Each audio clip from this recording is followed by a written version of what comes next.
Ay qara. Sen gapiryapman. Kiyimlarim nima dazmol qilinmagan, ha? Nima qilinmagan? Sekin ertalab mazam bo'lmaganda qornim sanchidi. Shunga ko'zim ilinib qopti. Menga qara, qorningni menga ro'ka chiqmagan, bahona qilmagan, mamtimga keldi qiliqlaring, cho'qsanmi? Yoqmayotgan bo'lsa yashama men bilan. Men bilan tez qil dazmol.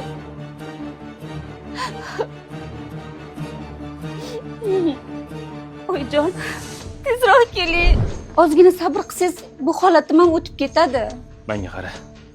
Mana shu bahonalaringchi jonimga tegdi, cho'qsanmi? Tushunmayman. Butun dunyoda senmisan homilador? Bitta sendami shu muammo?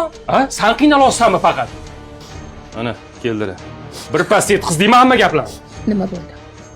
Tinchgina yashash qiyinmi? Xullas, oyi, qizingiz bilan men yashash niyatim yo'q. Lash-lushlarni oling-da, olib keting. Bo'ldi, men yashayman bunaqa ayol bilan. Undoq tushuntiribroq gapiring. Ko'ngil olishni bilmaydi. Er ishdan charchab kelganda e'tibor qilmaydi, oyi.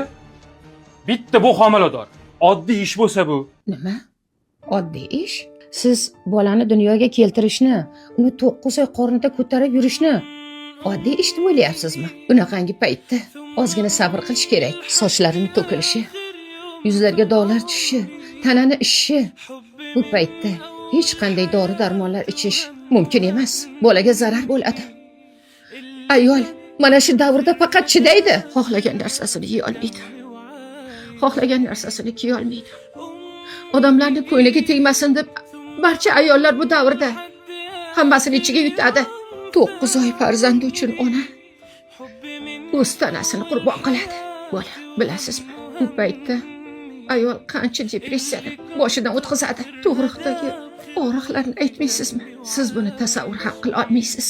Lekin bu bilan kimning nima ishi bor? Biz ayollar sabr bilan yengamiz buni.